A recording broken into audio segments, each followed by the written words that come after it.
I am Negan.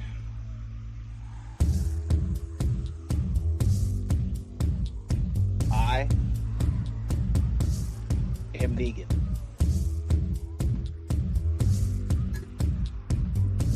I am Negan.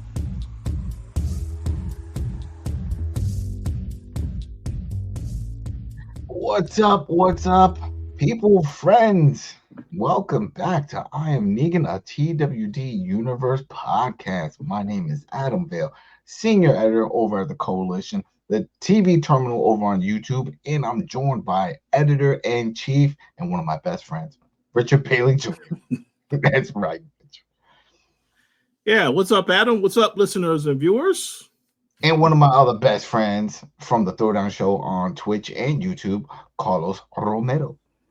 Yo, it's a family affair. What's going on? It's a family affair. What's going on is that we're talking about the downfall of this show.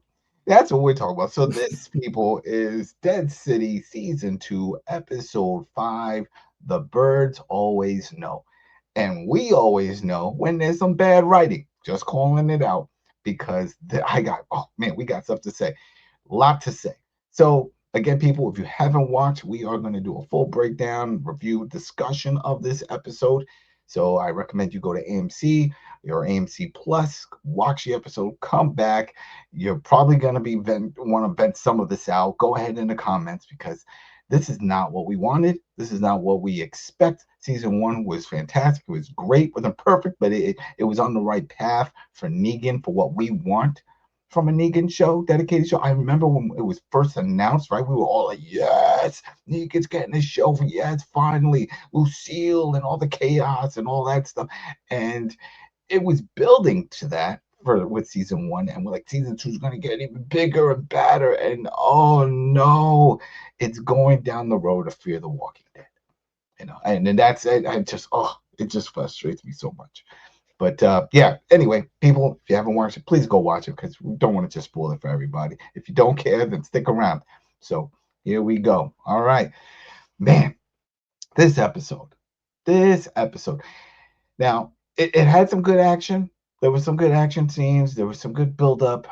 But it's the writing that is a downfall. It's just the way they can put things together. Like even the title of the episode, which is a line from Roxana.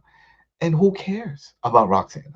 See, I mean, the fact that she's even locked up and that whole thing, when we get to it, it just doesn't make sense. But I'm bringing it up because that is linked with the title. And I'm like, there were so many other great lines that they could have grabbed from. They could have called it Dead Rat in a Maze. Right? There you go. Cooking bacon. I don't know. They could have called it who let loose the gas at the party. Something like that. I got gas. Or maybe a rat trap. Rat trap. Too. Yeah. Yeah. Rat trap. Or mouse trap. Trap. Or silent but deadly. Silent or old lady get a real hobby. This is not a hobby to play with a rat in a maze in your room on the floor. Doesn't look right. Not a good look. But yeah, let's just get into this episode. It starts off where we see Croat looking through his suit collection. Now, remember, they live in the theater, right? So I'm assuming that that's what this is. They're just a bunch of suits. I don't think he went to Brooks Brothers, stole a bunch of suits, hung them up in his room. It's like, yeah, this is my wardrobe now. But listen to some music, he picks out a suit, and then at the same time, now, is he... This all right now I'm confused. Now I just looked at my notes and then I'm thinking about like none of this adds up because while that they're showing that we see some hooded people out in the streets. It's at night and they're creeping around. They take out a guard, they cut some wires, then the power goes out.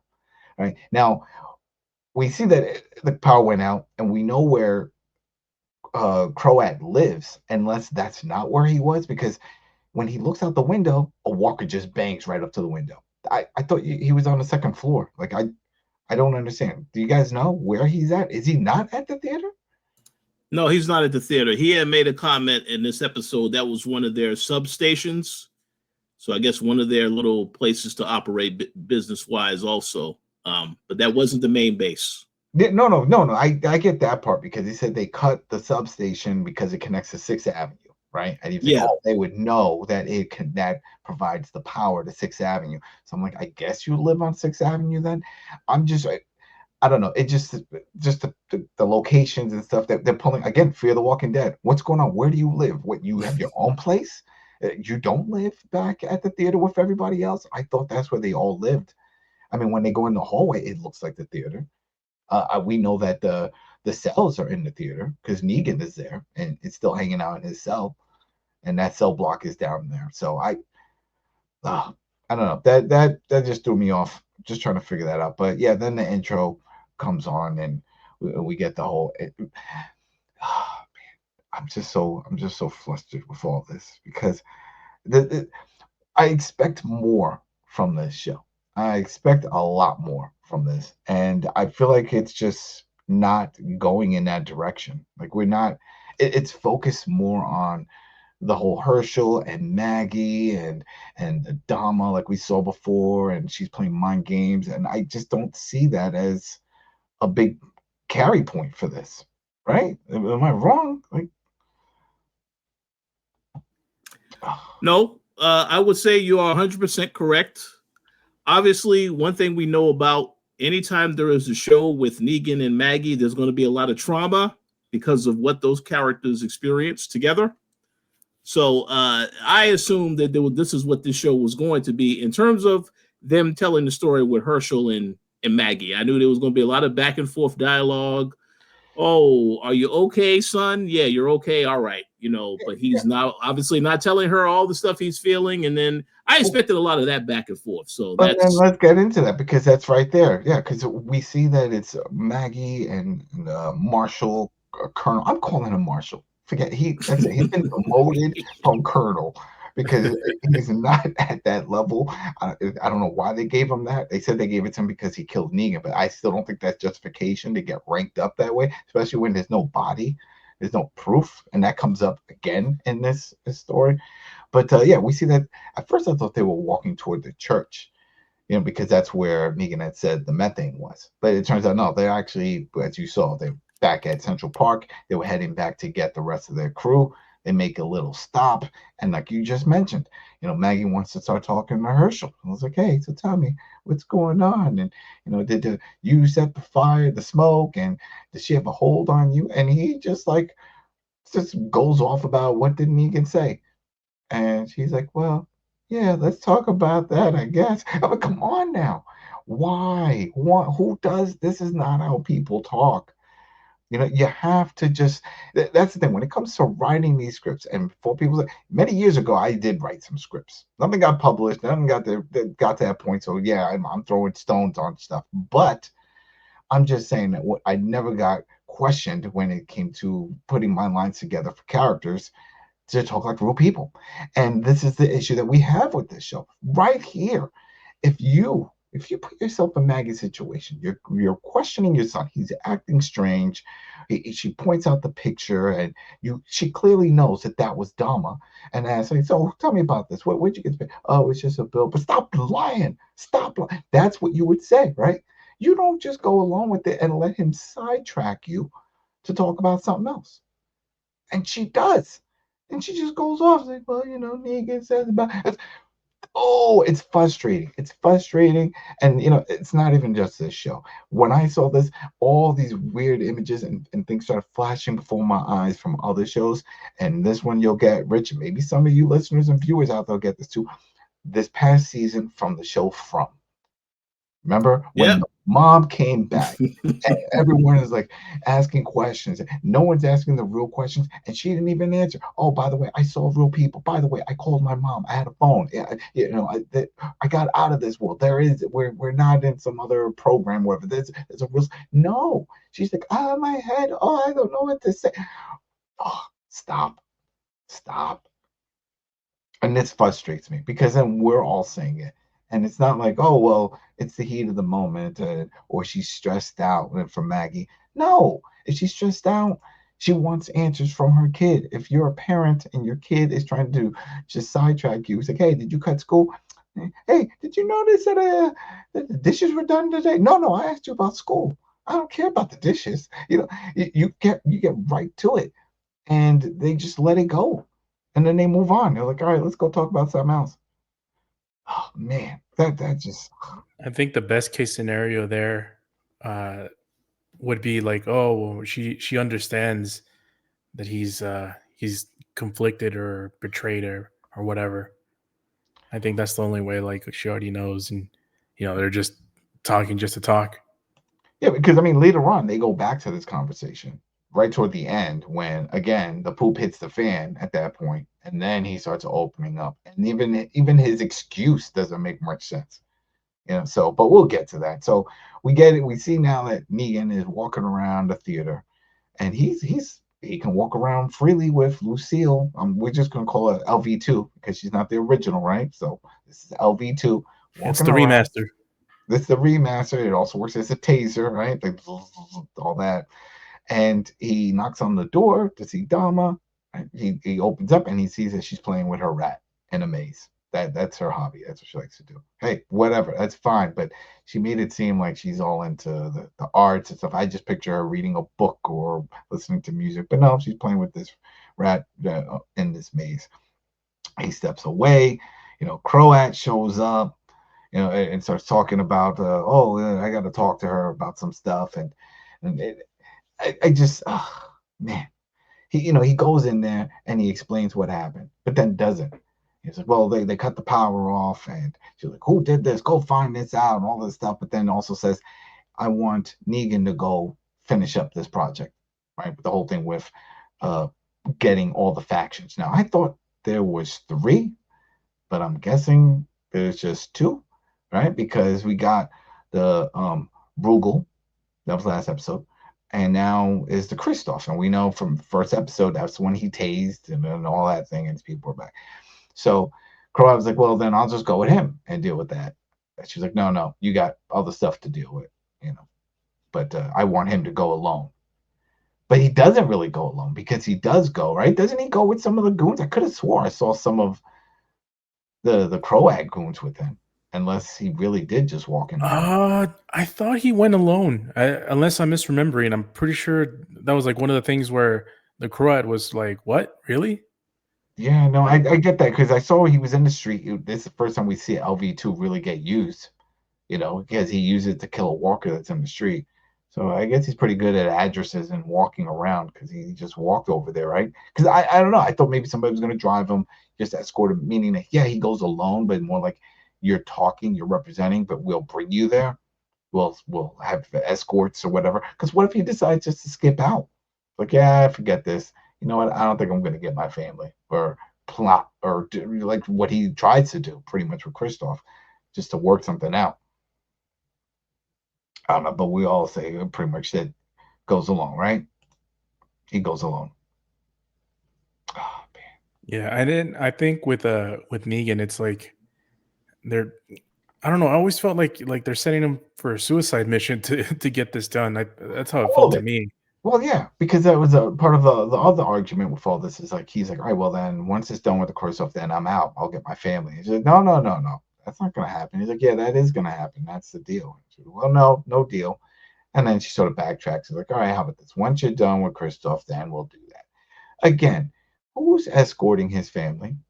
How do we even know? They don't have cell phones. He has not heard, and us, the viewers, have not heard from Annie or Joshua. Would probably be a baby. I don't know the time so far of how long it's been, but definitely Annie. We haven't heard her voice. It wasn't like we know where they are. We have them. Get them on a walkie-talkie. Proof.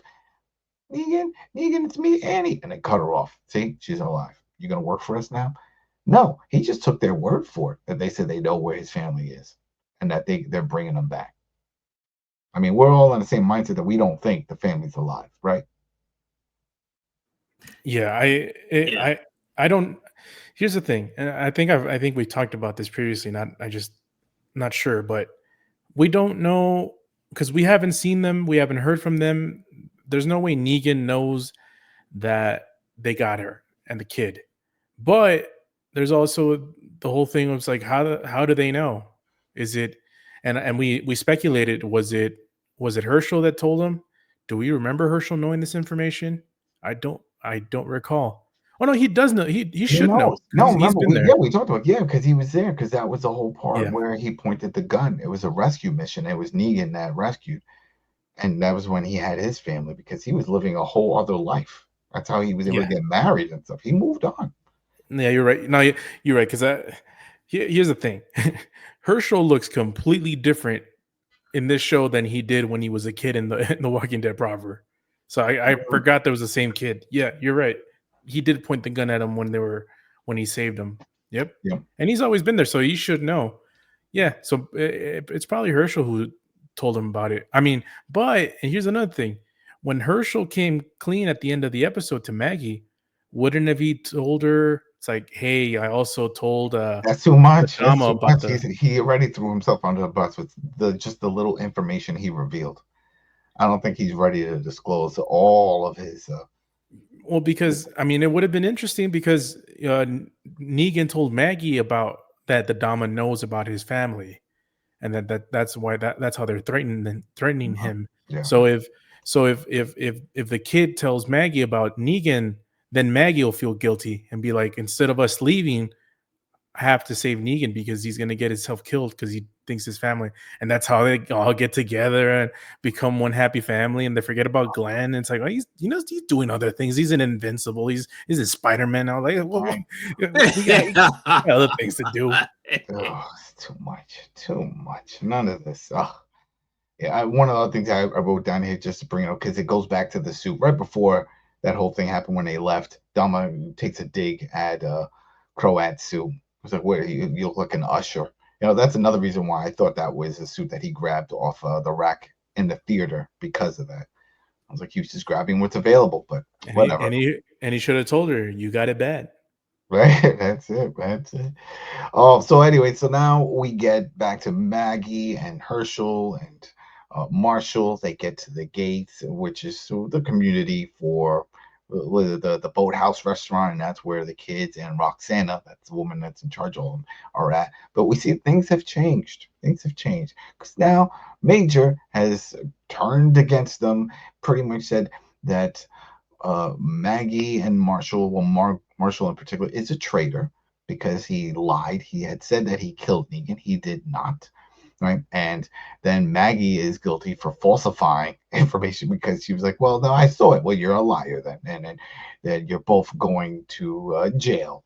And that right there, eye rolling. Really? With all the stuff going on, with everything that's happening, and this is how you're going to play this out.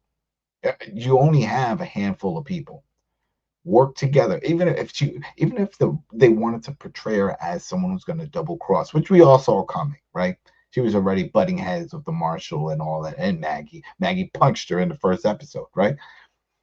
So no, we saw it coming, but still, just play along until you get to that point, and then stab them in the back. But no, you pull this off, and it was like, yeah, this is what we're gonna do. And we already locked up Roxana because she wouldn't join New Babylon.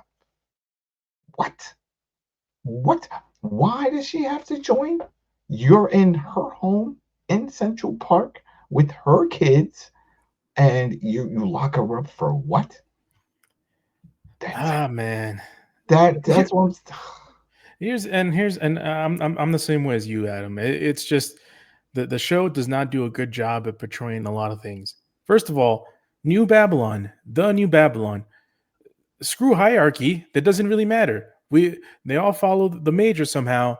The Major hasn't shown any ounce of competence this entire show, and somehow the rest of the crew goes along. That's number one. Number two, the Dama is getting all of the troops, all different factions. They're not friendly, but she's compromising and getting all the factions in a way where she has to get Negan, the op, to do the bidding for her and not the Croat. Why? Because of New Babylon. If she knew that New Babylon was this ridiculous and this incompetent and this weak, and they haven't shown them to be competent at all, or they have like 5 people, 10 people in Central Park and they can't make it out of there. Why? What's the point of assembling this huge, all these factions, the rise of the 5 families again in New York to fight 10 people, one of them being the major. I want to see something. I mean, we're not gonna, because we'll get into it, and the people that watch already know it's not gonna happen. But man, it's definitely. I would love that they finally get to a point where they capture, like, tell me about your forces. What you see is what you get, lady. We don't have any forces. What do you mean? This is it. What about New Babylon? Yeah, we got a bunch of people that didn't want to get drafted, but guess what? We killed them. We hung them. Really? You're just as bad as us, pretty much. Yeah, we're pretty bad. Because they are. You were going to say something, Rich? Yeah, I was going to say, no, I agree 1,000% with what the both of y'all said, and Carlos as well, because it just doesn't make any sense to me. I feel from a writing standpoint, in order for this show to be 8 episodes long, they are just throwing in all of this, back and forth with, okay, we have to continue to build up our army to go against this other crew. It's just that's what it feels like. And the thing is, it doesn't make too much sense because we saw this, I believe it was the second episode when they launched that attack when they were on the boat. Mm-hmm. And clearly there were a lot of casualties in that. So you would think after that, they're like, okay, they probably don't have that many people left, but yet they're still recruiting others because they are afraid. And they said, oh, we need to make sure we got more than enough soldiers to deal with New Babylon. It doesn't make any kind of sense. And not only that, it's been a few days. You would think that they have their scouts looking over at the harbor and like, any boats? No boats yet. Nobody's coming. I think that was it. I think we won. We won. They showed up on one boat. We sank the boat. Exactly. And one other quick thing I will mention, since you brought that up, that triggered something else in my mind. The previous episode, when Maggie met up with Negan, there was a moment when, our favorite character Herschel had a conversation with the Dama. He had some interaction with the Dama. Did she not find out from him at that point? Well, she obviously didn't. Wait, it's only a few people. It ain't that many people that they have to worry about. See, that was an opportunity for them to show. He already told her, we ain't got that many individuals with us, so you don't need to keep recruiting people. But no, they didn't go in that route. So it doesn't make any kind of sense. Yeah, none of that makes sense. I mean, there's a few things. Another thing that's eye-rolling that comes up during this whole part is with Maggie and Jenny. Oh, man. I feel like they have no idea what to do with Jenny. Like, they wrote her into this story as someone that Negan was taken care of, and then the whole guilt thing about the father and all this stuff. Okay, we get that, but we figured she was always going to stand by his side. But then they did the whole thing of like, oh no, I killed you. Oh, now she hates him. But then now she's double crossing Maggie, and she's just on the side of the major. That makes no sense. It doesn't work for me. I don't get it. Well, I have a comment to make after you go. Continue. Yeah, no, it's just that whole scene there was like where Jenny's upset at Maggie. It's like, you knew he was alive. You knew Negan was over there. And this was like, oh, my Lord. We're still getting into that. But then we'll get it real quick. Then I'm just going to throw it in because then the Major talks to Maggie and has her plan. Because that was the whole thing. Marshall was like, hey, Maggie's friends with Negan, and we talked, and we know everything. We know where the methane is. And spews all this stuff just trying to save himself and Maggie. But hey, the Major's got this awesome plan. This is what we're gonna do. Maggie, you're gonna go over there because you're friends with Negan and tell him that you're gonna give us all up and you're gonna lure him here, but through the tall grass, and then all the walkers are gonna come and gobble him up. And then we'll pick off whoever survives and then we win. Like, that makes any sense. And she was like, you think they have 50 to 100, probably even more people? And he's like, nah, I think you're just saying that. Oh, my Lord. Well, either if there was 12 more, that's more than what you have now. You know what I mean? It's like, and the tall grass, they have guns, they have other things. If they roll in deep in the park, it doesn't even matter if they go through the tall grass or not. They'll be able to take everybody out. Go ahead. I just have a question for the both of you, as well as the listeners of the show who may comment on this. Do y'all get the impression that the writers want us to believe that Negan could potentially get killed to end this show? Because the thing about the Jenny character is now she wants to get revenge and kill Negan. We already know that when Herschel had his interaction with Negan, He also wanted to do it, but obviously Herschel is a bad shot. So I'm just asking you guys, do you think that they are going to have somebody try to take out Negan so that he doesn't make it at the end of the season? I kind of feel like they want people to believe that, but I do not believe it because Jeffrey Dean Morgan is he's a big part of this show. So I don't really see that happening, but I'm just curious what y'all think about that. He's never going to die. I can never see him dying. That's the day he dies is the day that's almost like saying with Showtime, are you going to kill Dexter? You know, what? How dare you say that? What department do you work in? You're fired. You are fired. You know, it's like, but I mean, we want to end this thing. We never end it. You know, who are you? Security, get this person out. Because there's no way. There is no way. Not just for Jeffrey Dean, but there is no way that Negan, the character, dies. It's not enough for Jeffrey, Dean, and Morgan. Right, exactly. All three first names. Can't trust them. Could be a serial killer. But you know what? There's even if the actor decides, I don't want to play this role anymore, they will just put someone else in that spot. They will never kill the Negan character. It's like killing Superman. You know, you can't do it. There's no I Am Negan without Negan. No, hell, they couldn't even kill Rick when he wanted to leave. Lincoln, what's his name? Andrew Lincoln. Abraham Lincoln. There you go, the president. When Andrew Lincoln was like, "Yeah, I'm tired. I want to go back home," we'll write you off. There's a good chance I'm not going to come back. Don't worry, we'll write you off. We are not killing you.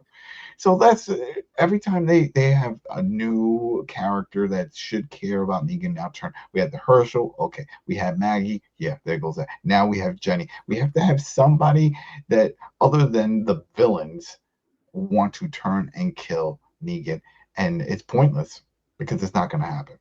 There's a greater chance that Maggie dies than Negan. That's the way I feel. Go ahead in the comments if you think any different, but that's it. If they're going to kill a main character, it's going to be Maggie. It's not going to be Negan. Going back to the whole thing about Ginny, yeah, I have no clue why it just seemed like a turn out of nowhere. Like, remember, her character was just stuck with Negan. Like, you're just following him around, like, and it never looked malicious or anything. He took care of her. Yep. They looked inseparable, and when she got separated from him, she was going crazy. Yeah. Going back to him and stuff. And never never did she, insinuate that she wanted to kill him. But suddenly it's like, I'm going to start talking in front of random people. I'm going to start talking, and the first time I start talking is going to be with the worst character in the show. And it's like, come on, let's be serious. But it's I mean, it was a little later on, but still, it all fits here because what you're bringing up and what we were talking about. So Marshall, when she had talked to Jenny, I was like, what's your whole thing with Mag? What do you know about Negan and Maggie? Were they dating? He's like, no. Goes into that. Well, no, sorry, that was with Herschel, and just talking about all that stuff and why Herschel hates Negan. But it's none of it. Why are they opening up to this lady? This is the thing. Like you said, none of that makes sense. But we'll just get back into it. So while it cuts after that whole thing, we also see that the Croat is doing the other job, which is to investigate what happened to the power. He obviously thinks somebody attacked it. Power just didn't go out. And sure enough, while he's investigating, he takes a look. He sees all the things that were tampered with, and he sees a knife. All right, whatever. We don't, to us right now, that doesn't mean anything, but it comes down later why it's important. We also see they show that scene of Maggie leaving the location. Right, she sneaks out. How did that happen? Because all right, so let me get this straight. Roxanne and Marshall are put in a cell, right? Where was Maggie? Because wasn't Maggie also with them in that cell? And then she leaves because then that was when the whole thing with Marshall banging on the door, Margot, doing that whole thing. Like Maggie was never originally in the cell. Like, they told her, it's like, go get Negan or go get whatever the major told her to do. So she was on her own. She left, and then she snuck back, killed one dude, and then went into the cell. This part, and maybe Rich maybe you know what happened, but when she went into the cell and she talked to uh, the marshal about getting to the major, and then I guess she didn't like his response, so she was like, "All right, screw you." So she closed the door on him. Yeah, that's what I'm saying. I was like, where are all the Yeah. guards that were pointing guns at you just a few scenes ago? They just Okay, Yeah, but New Babylon is loaded with like 10 people. yeah, well, Adam, the answer to the question, they went to go take a lunch break, so that's why they was not the available. lunch break. Yeah, Yes. that's what it was. But no, I think you got it, Carlos. I mean, yeah, there was a interaction with Marshall very quickly, and then she decided to she still, because she was just thinking about getting Herschel back. She didn't like how this woman here was trying to take control of the situation and took her son captive. So she was just thinking about, I need to get my son back. So that's what that was all about. Those few scenes didn't really make much sense, because one moment we have the major pointing all her soldiers pointing all the guns, take him away, bring the other one to my quarters. Your quarters, really? Wait, what? You're in a restaurant. What are you talking about? But anyway, we got a quick scene where we see what we have brought up before with Negan showing up at Kristoff's and him using LV2 on a walker. Congrats. We could count on one hand how many times he's used this so far, and we're already in episode 5. That's a downfall to this show. That should be swinging left, right, and the third, all over the place. I mean, and I'm not counting the taser. Okay, I just want to see heads popping. I mean, we want to see action. We want to see Negan at work. But the big part here is, and that's where it comes up with the naming of this episode, because it's Roxanne just chilling in this little jail cell with Marshall, talking about life, talking about her uncle and how he had these birds that he would collect. Remember, he had a little yellow bird that followed him around. They would attach notes, and then they could pick notes, the kids, and then also. But then, he was drafted to the war, and that was the worst part of everything. And there goes my uncle. What war? Because it definitely wasn't this. It wasn't what's going on here, because as we know her backstory, she was in the zoo, in the Central Park Zoo, when the fall happened. And there was kids on a field trip, and then she decided to protect them, and she never left. So this whole thing with the uncle. Yeah, it was always, to me, it seemed like it was implied that this was before the fall. Like, it was like, her uncle, like back in the day before all hell broke loose, he was conscripted to whatever war that, maybe it could have been, it could have been the Vietnam War. I don't know how old Uncle is, but yeah, well, that's what I'm saying. Exactly. I was like, it definitely wasn't World War II. So what, Vietnam? Or, I mean, they're very vague. It could be hell. It could be something like maybe they're pointing out what's going on with Ukraine or something. Maybe that's it. I don't know. But they I don't think say it's it. that deep. I know they don't. They're just saying like it's like, oh, it's just a war. Like he's a war veteran or whatever. Like that's all they're trying to imply. And they don't even say drafted, conscripted. I just hate that. I hate hearing that. It just is. We say drafted here. No one really says conscripted. I hear a lot of people in the UK and stuff, they use that. That was the thing when they talk about World War II and things like that. But here, I mean, do you hear that? It's always been drafted, right? When with Vietnam, when they were drafting, they didn't say people were conscripted. But whatever. I just find it odd again with the wording, and that throws me. But whatever. Right? That whole part could have just been ripped out. Don't even care. I don't care at all about the Marshal. I feel that he has no backbone, no real point to this story. He's talking about, my 3 daughters. Don't care. I don't see him as a power player. The first season, they made him seem like he was the hunter. Remember, he was out there. He was a one-man army. He had his hat on. He had his duster on. He was like, I'm out to get you. And I was like, oh, man, he can get things done. And here he's just playing second fiddle to the major. And I don't buy it. I don't buy it. So I don't care. Don't care about Roxanne. That's the other thing. I was expecting something to happen with her kids. Those kids would help her or do something. But maybe it's for the best that Roxanne is locked up, because these kids are mute. There's something mentally wrong with them. They don't talk. They don't react. They just part of the prop. I don't know if it was some kind of deal with AMC. There's only so many supporting actors that they can pay for speaking roles. And they're like, you know what? We got too many. All of you, Zip it. Zip it. You're paid for appearance and not for speaking, because that's an extra fee, which is true. There is an extra fee if you're going to speak in roles.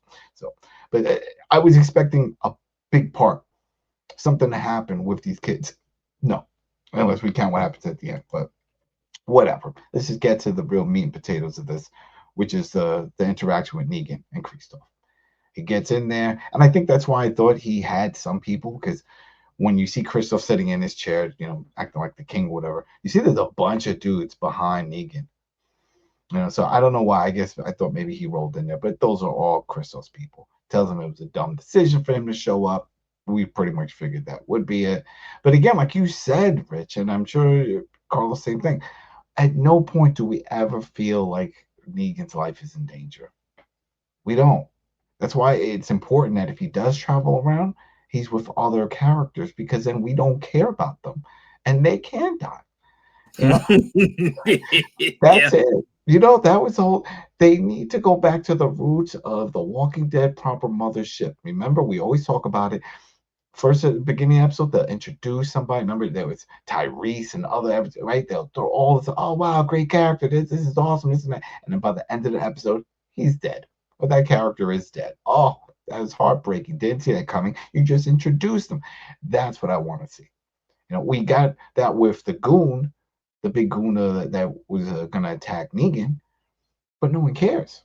We want some more attachment. Croat should have had like 3 or 4 people, and then have them go around with Negan, and then play it out that something happens, and then draw some tension, maybe besides the fiddler guy, because he didn't really do anything. He just played music. I mean, it didn't fit. But anyway, you know, Negan's there. He's, you know, sitting saying, hey, I'm going to make one more offer. And the guy's like, you're in no position to tell me what to do. Blah, blah, blah, blah. He's acting real tough, right? And makes it seem like he's going to do something. But then the door opens in the back, and all these kids come running in. You know, and they're like, Papa, Papa. And he's like, oh, hi, hi. And it's like, oh, can you please go? I'm about to kill this guy.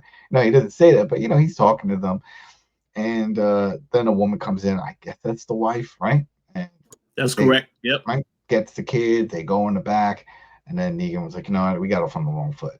And he says, this is not. I see you have other things that you're worried about, people you're trying to protect. I'm in the same boat. I'm trying to do the same thing. So he just instantly wants to diffuse it and flip it back into like, I see what you're doing. I see what I'm doing. We're on the same page here. But what do you think of that whole scene? I think that made sense. That was the best scene of the whole episode.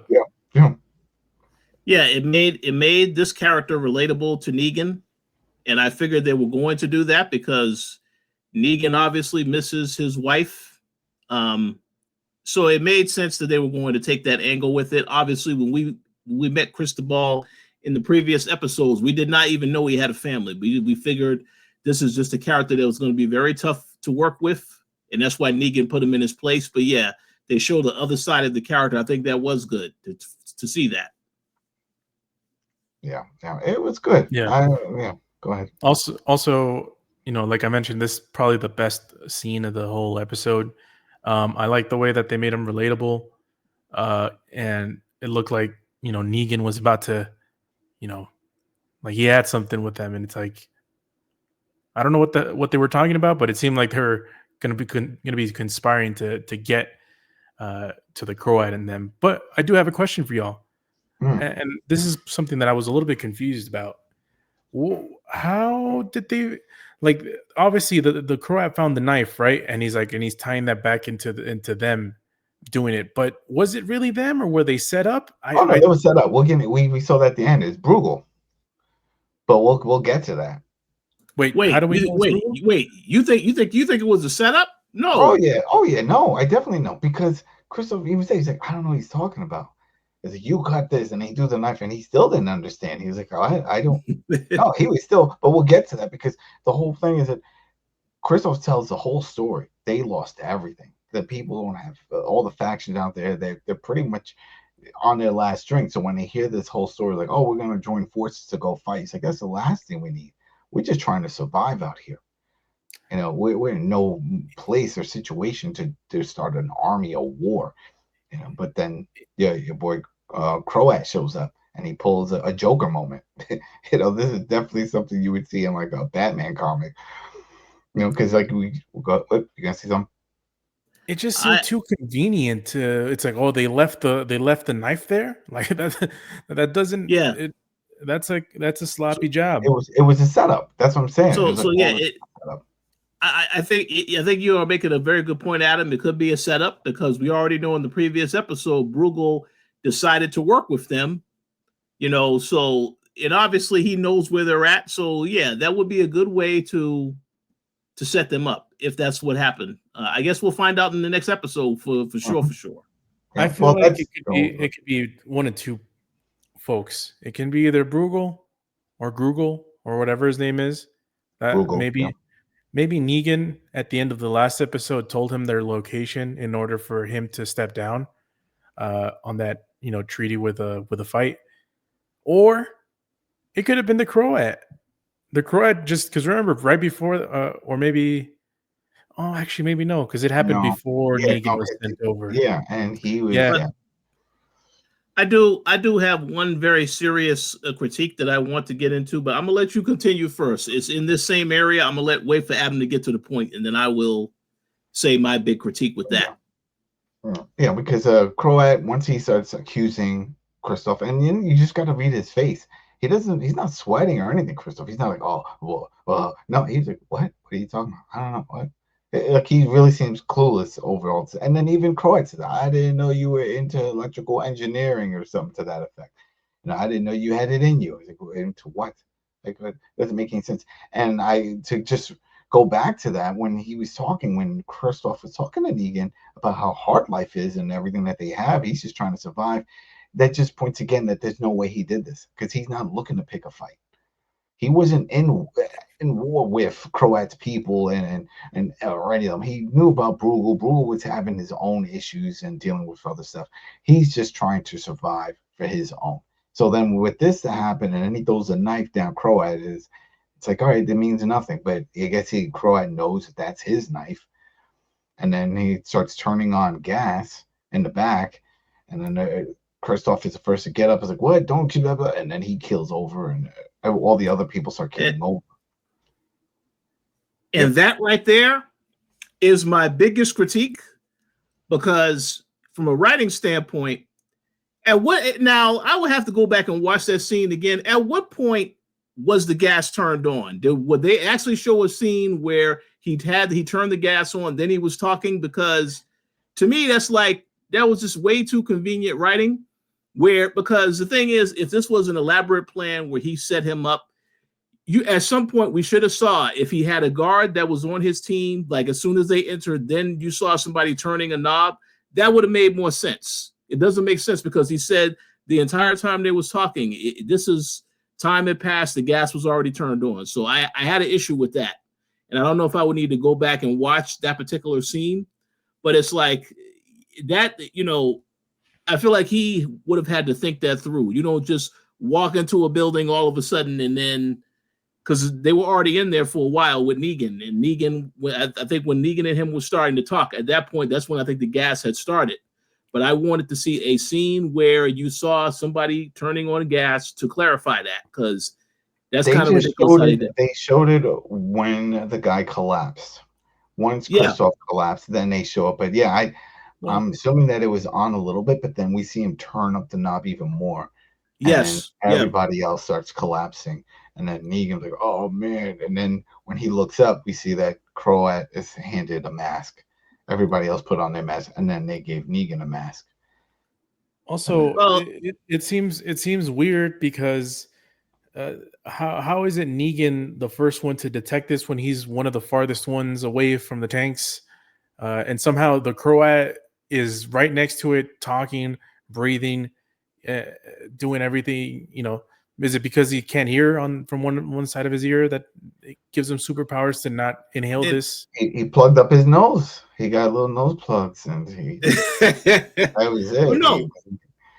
To piggyback off of what you just said, Carlos, and also it was ridiculous for the simple fact that they didn't give Negan a mask. They just pulled him out of there. You didn't see them give him a mask to put on his face. So I saw That's the mask kind of for ridiculous. Croat. I saw the Croat mask. Croat. Yeah, he put on his mask, but then you saw when Negan started to go, they said, he said, hey, get him out of here. They pulled him out of here. So they didn't even put a mask on Negan. So it's kind of like, it's just very ridiculous. Maybe it's a little nitpicky, but I'm just like, I understand they wanted to be elaborate with how he takes out this character, but it's just, to me, they didn't do that.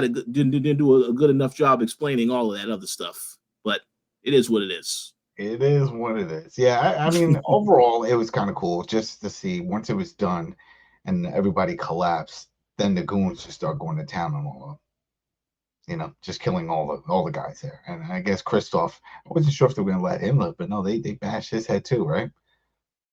He's dead. Oh yeah, to make sure that they didn't come back as walkers. And he did say, "Oh yeah, I left the wife and kids safe. So I'm not like you, Negan. I left them alive."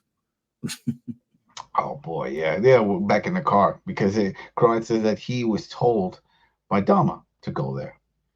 I don't, and he even says what, to kill them? I don't believe that, because that was the whole point, right? Get Christoph and his men on the side to join forces. Makes no sense to go there and kill them. But he was like, oh, he was a saboteur. I had his weapon. He did it. He was trying to destroy us. So I had no choice. But like you said, then he said, oh, I left the kids and everybody, the women, they're okay. They're not for long, because now they're going to starve, because he killed everybody else that was helping them out. So then what? Then the women are going to have to go and leave the kids with who? It leaves a really bad situation.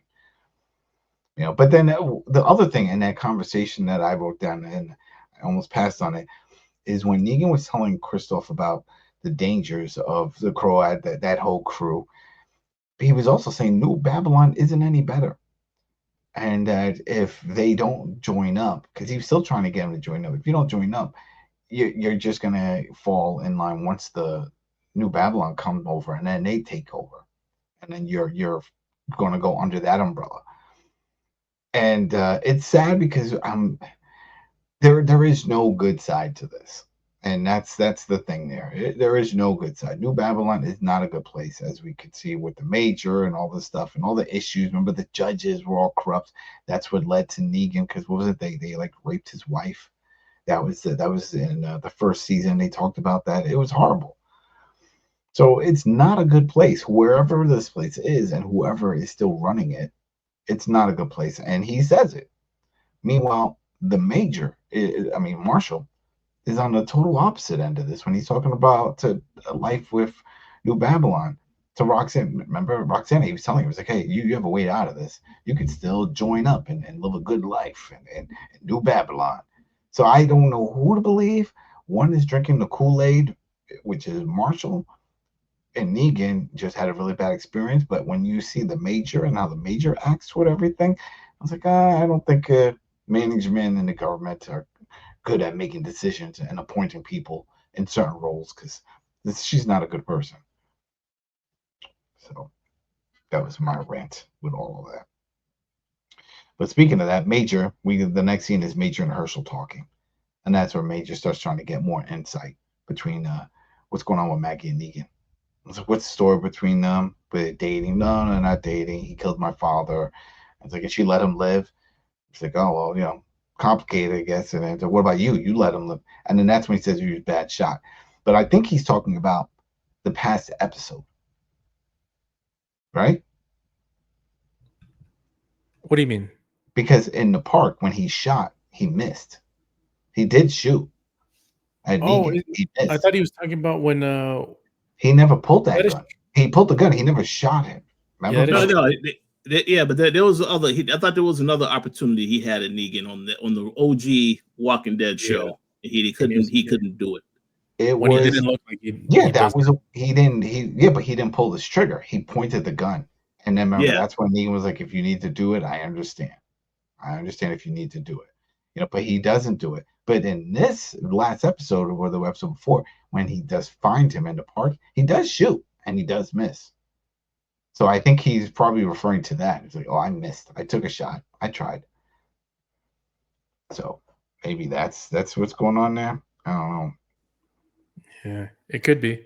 But I mean, You're gonna get to it, but the dumbest part of one of the dumbest parts of the episode comes out right after. Oh man! All right. Oh, there we go. Oh man, you hear that? I got some thunder out here. We got a storm coming. Oh, it's getting creepy because this is where we're getting into the nightfall, right? This is the big one.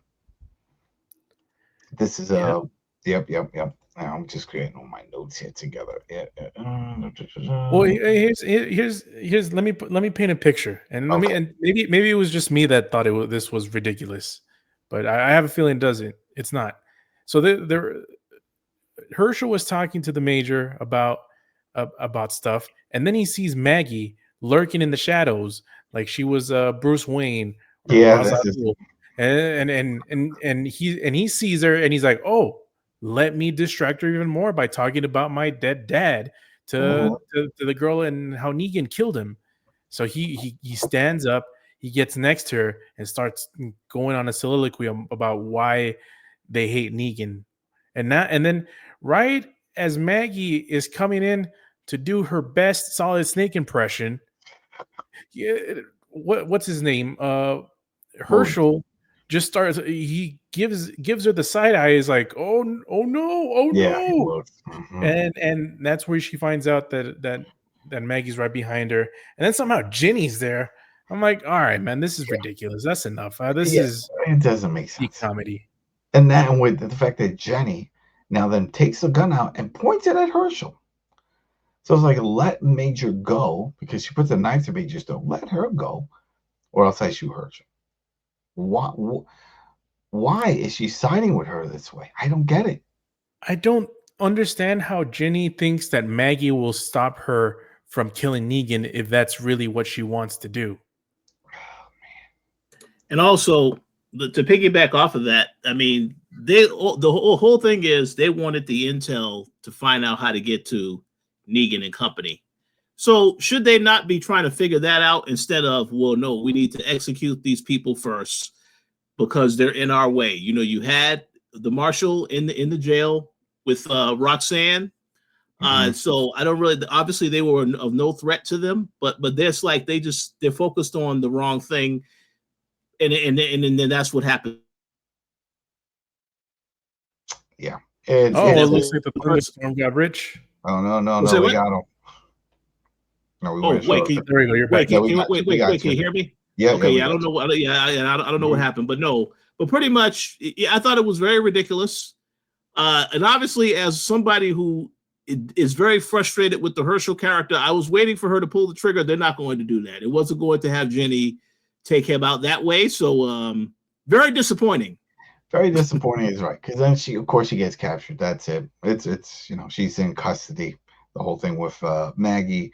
Then we jump to Negan. Negan is still hanging out with Croat, trying to flip Croat. He's like, you know what? She cares more about this Dama. She cares more about that rat in the maze than she does you. And you're the whole operation. You make the methane. You did everything. And he's like, oh, you don't know this and that. But we see what Negan's trying to do. He's trying to build that divide and put that doubt in Croat's head. But it's just, it makes sense because, yeah, Croat is the brains of the operation. He does everything, and she always talks down to him. He's just the lackey. He's no different pretty much than Negan. And Negan points that out. He's like, you're just like me. She doesn't care about us. But then we go back real quick to Marshall and Roxana. Again, don't care. Don't care about this. She even gives her, I guess she carries all these little notes that were on the birds, because she's like, here, pick one. Oh, that's a good one. It's like, oh yeah, do you want to go home or and live a life, or do you want to take the other path? I don't care. I don't get the point of this. Like, what are they trying to tell us? What is the goal with Roxanne? Because nothing materializes that really matters right at the end, and even that doesn't really play a big part. The kids don't even play a big part. So I don't get what they're trying to do with Marshall, because it doesn't change his mindset. His mindset is to go home to see his daughters. That's it. He feels New Babylon is the place to be. This whole reason of the invasion was to get the methane and to take over to help New Babylon. So what are you trying to do? What is Roxanne trying to do? Do you have an answer for this? Because I don't know.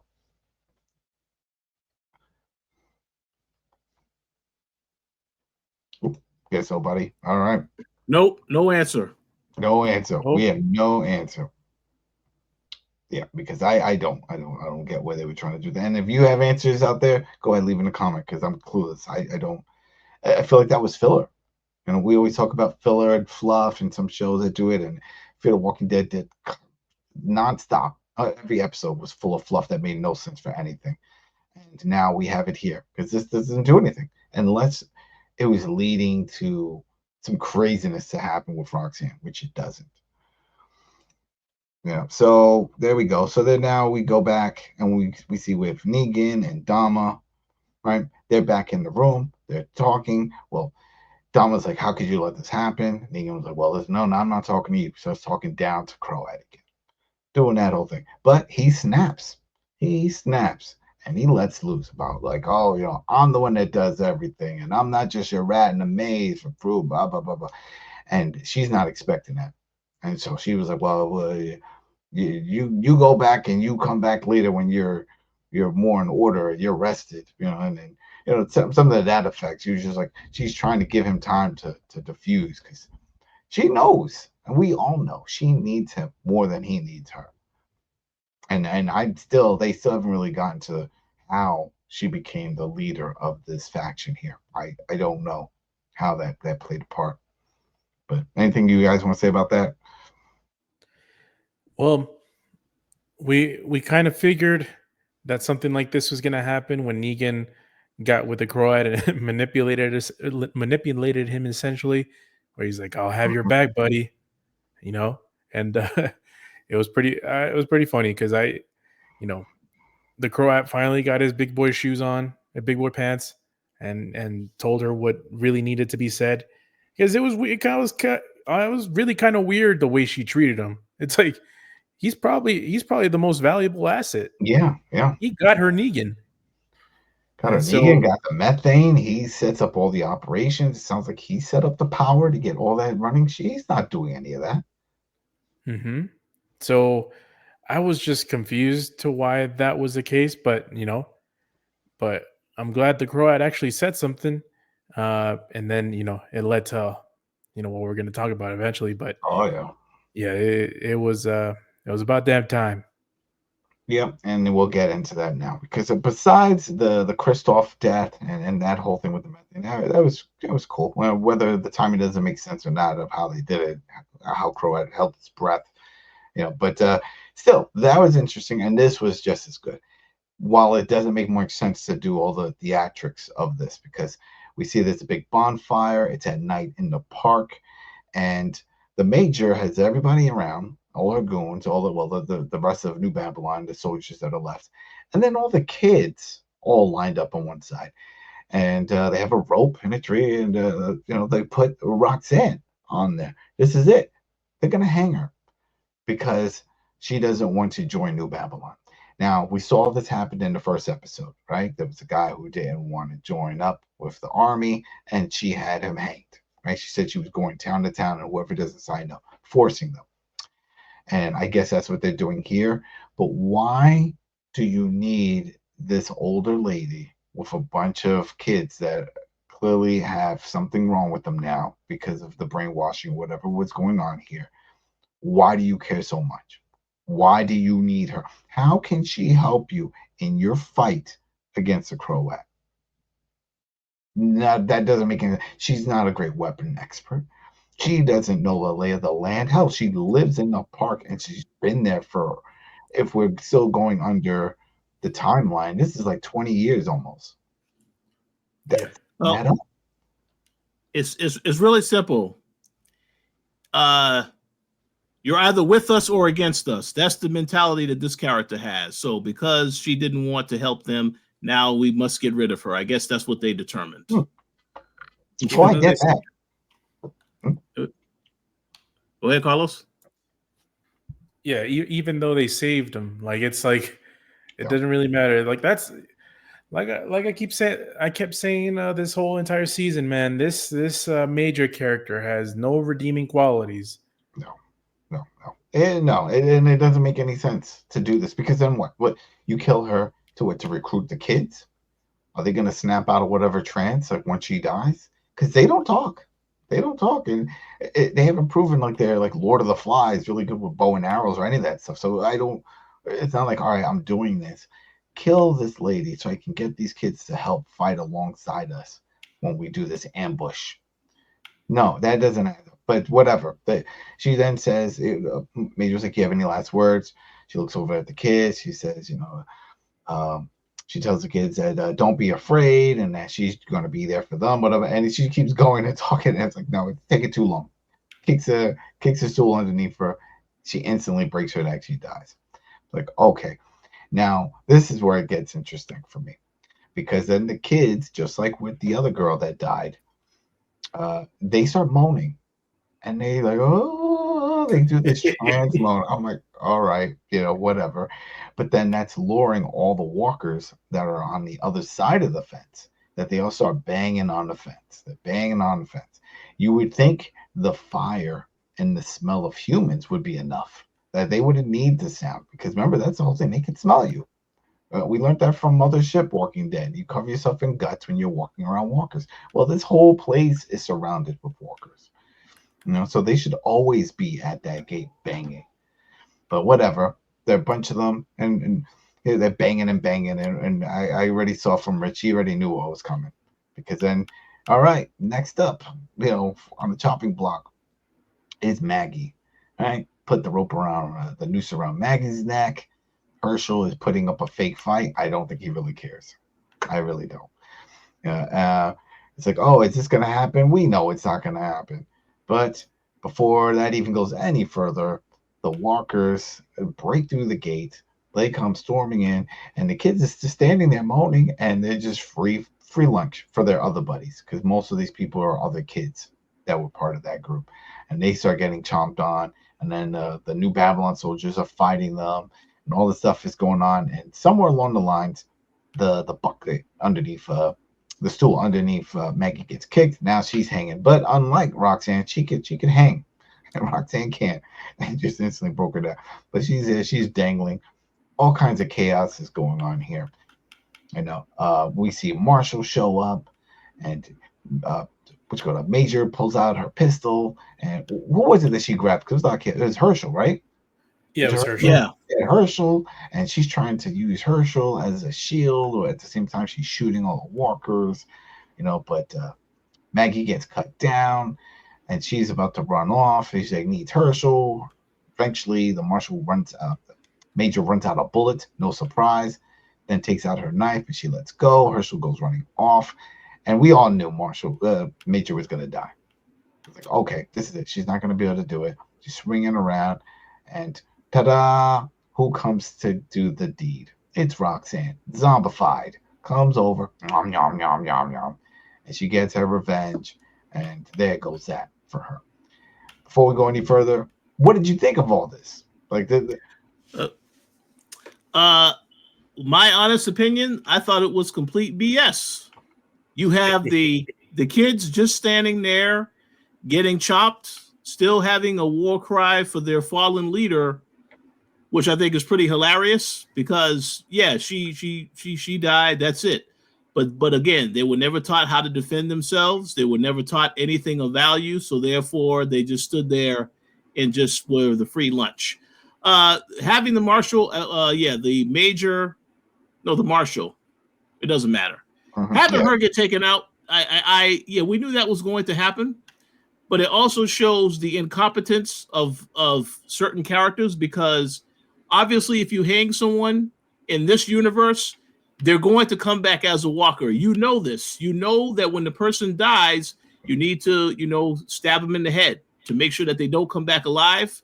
So she deserved to get killed in that particular moment, because you knew there's a chance that she was going to come back. We knew also as viewers she was going to come back. When somebody dies that way, they're going to come back. So it made sense. Of course, one thing I will mention, though, Jenny, she is the one that saved Maggie. But in the midst of, they had a scene where there were some walkers that grabbed her. She fell back, and then she actually stabs herself in the back. So she obviously did survive. But again, very convenient.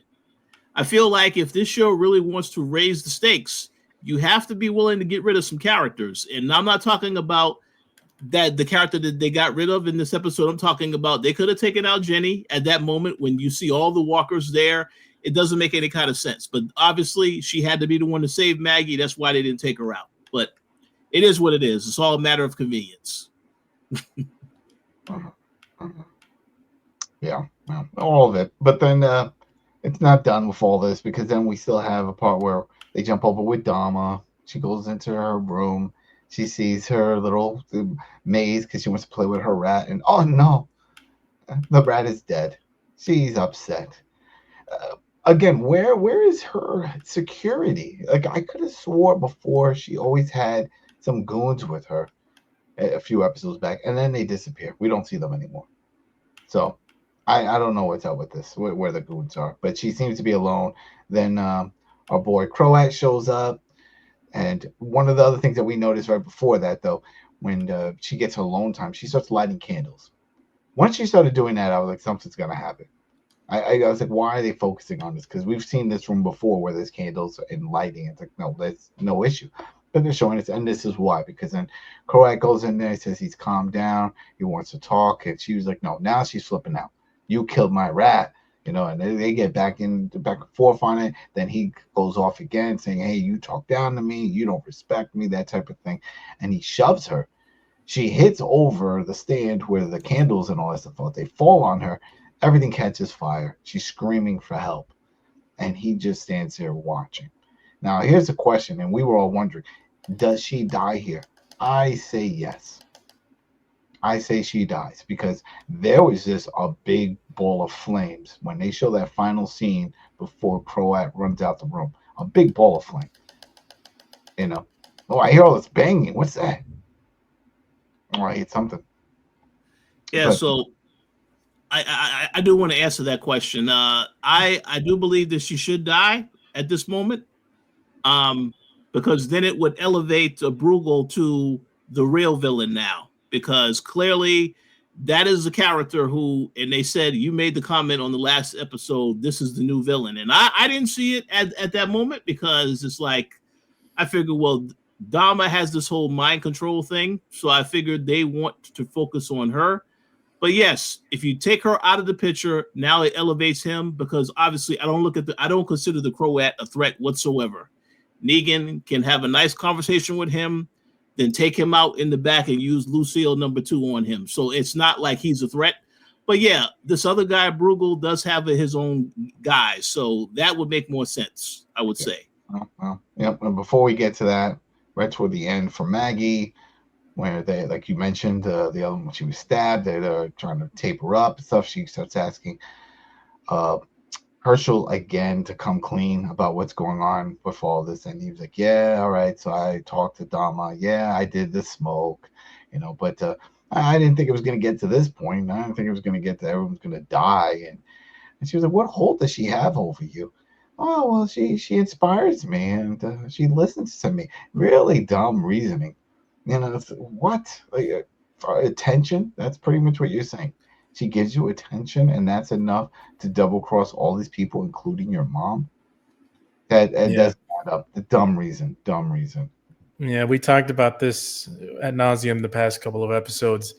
Where like this, it needs to be a good ass reason for this to happen, and nope, not good enough.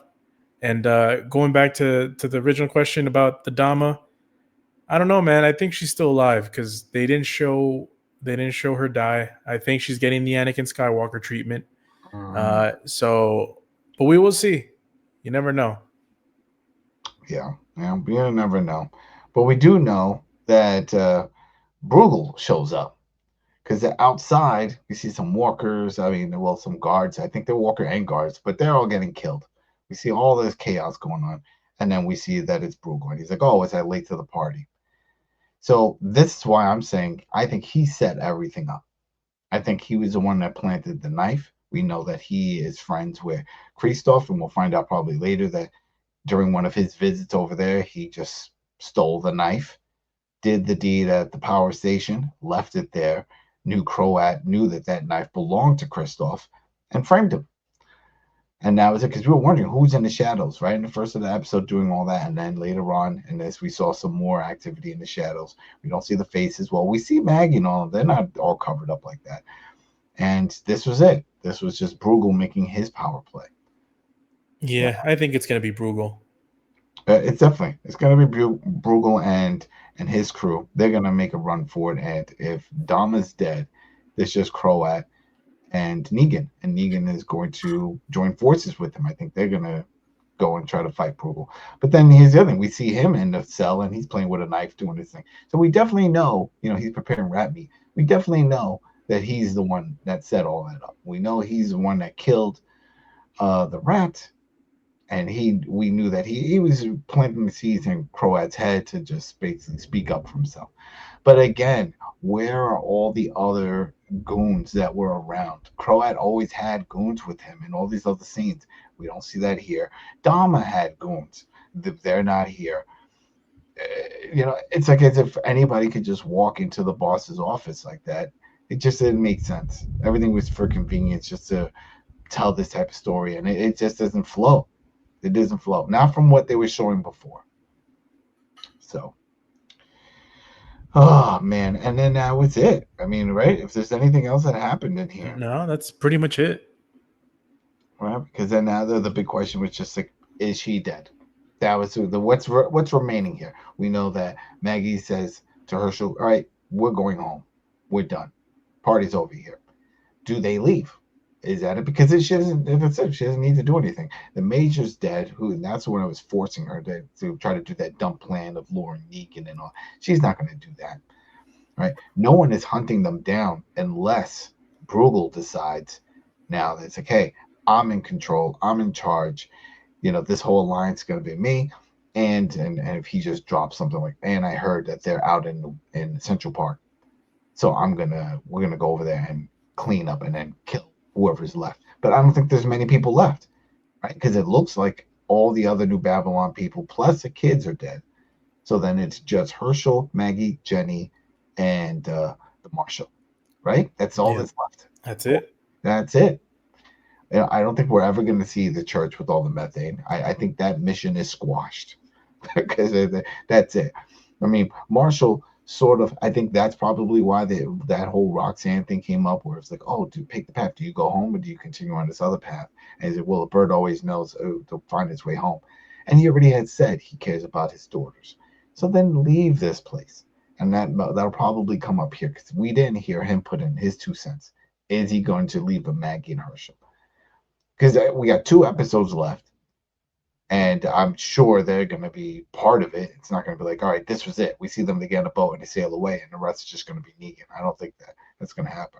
I have a feeling Bruegel is going to either take control of the faction, the Damas faction, or there's going to be some other war going on there, and then Negan is going to try to get out and leave.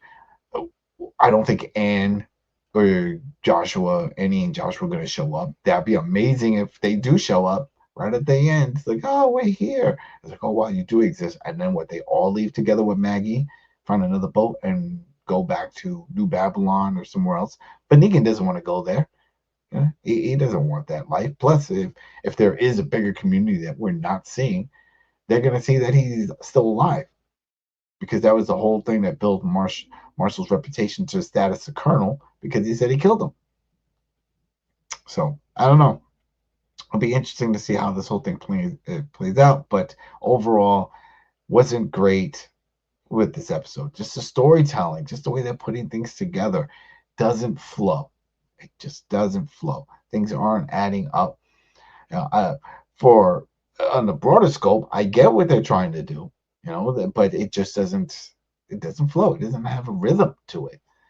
And it's like, all right, this little pieces feel like they're cut in bad spots, put together in other spots. It made no sense. Having that whole thing with Major, having a one-on-one with Jenny, then having a one-on-one with Herschel. Why? When the Major just dies. A few scenes later. Yeah, I give this episode a 2.5. Right, 2.5. It's like, it's just not good. It's not good. And overall, the direction of where they're going with this. Some of the action spots we pointed out, all right, that's cool.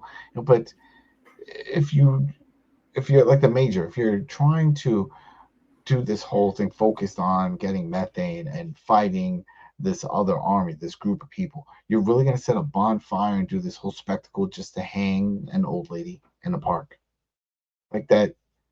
That didn't flow for me. I get what they're trying to do for TV and the show, and oh wow, look at this moment, but it doesn't make sense for the mood, the timeline, what's happening, and why do it this way? Why kill this lady? It made more sense if they didn't do it with her and they just did it with Maggie, because then now you want to prove a point to the other New Babylon people that this is what a traitor gets.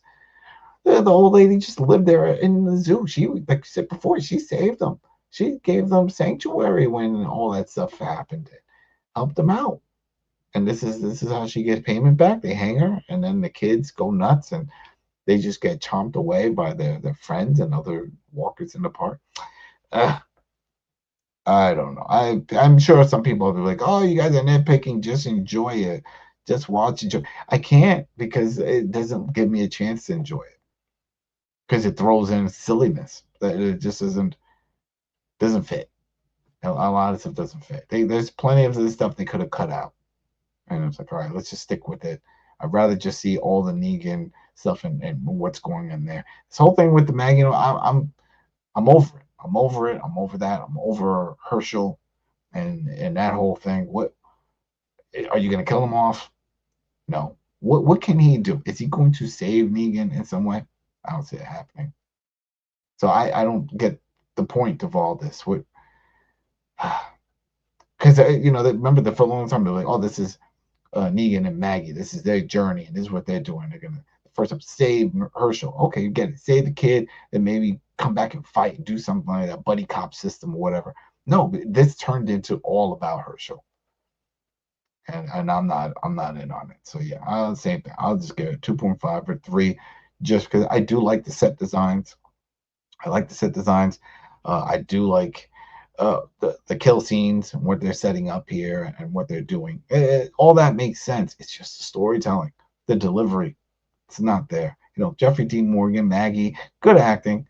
They're delivering their lines. There's no gripes with the lines. All acting. The Croat, Dama, she plays a great creepy lady.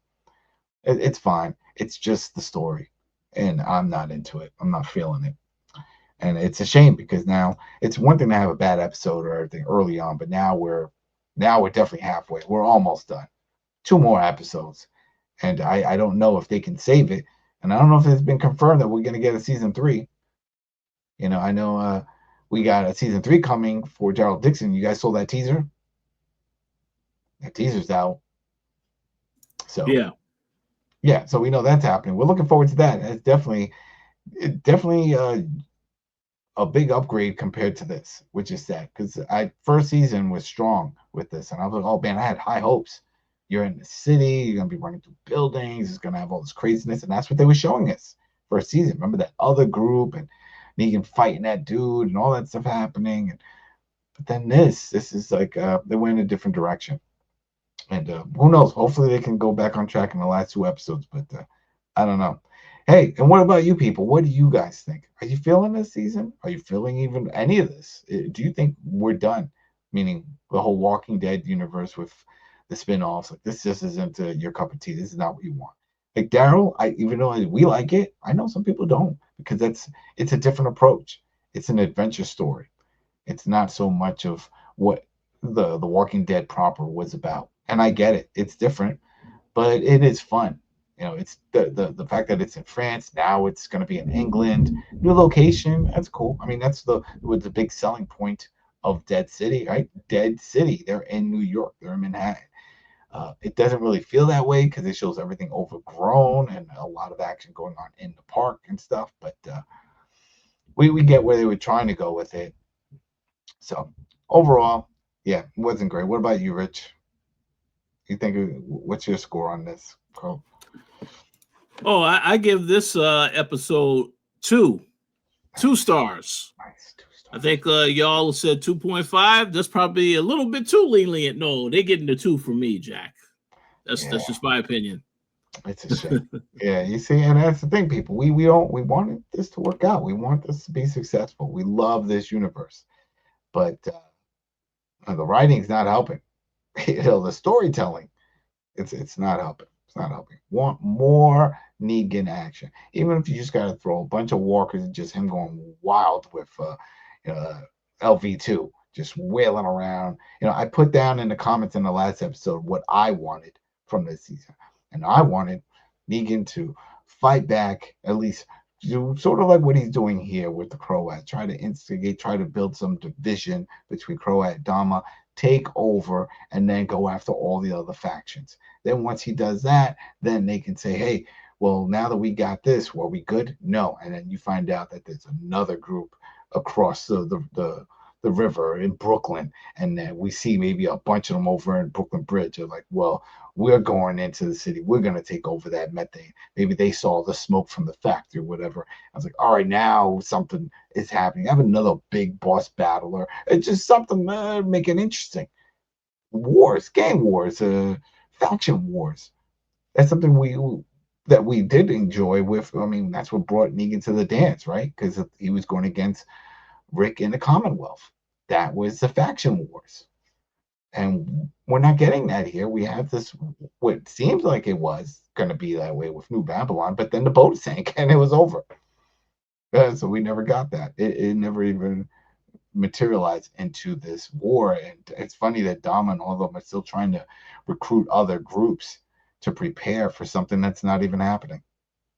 And that's the sad part, because if we knew something was coming, it's like, oh man, get ready. That last episode, those people knew Babylon were going to show up. They're going to show up. There is no one showing up. There's no backup. This is it. Everybody got on that first boat. All right, well, we're done. That's it. I went on my rant, and it's sad. It's sad. But I'm sure other people have stuff to say about it. Go ahead, leave in the comments. Disappointed. Want more from this show? What do you want from this show? Do you think we're going to get a season 3? I don't know the ratings yet for the show. I haven't seen anything. I know the first season did pretty good, but this, I don't see it. And you said, Richard, you saw on some outlets fans weren't feeling this one. So, yeah. Man, it's sad. It's sad. Because that's the thing. Now we know what the Daryl Dixon, that's AMC's creation. That's their IP. They have Daryl. He wasn't part of the comics. But Negan, that's still Robert Kirkman. Maggie, Robert Kirkman. That's still part of that world. And so I'm sure they're paying some kind of royalties or something for using that to create this. So if anything, I would think that costs a pretty penny if that's how if they're still going down that road. But whatever. Well, we have 2 more episodes to find out if those 2 episodes can salvage this season.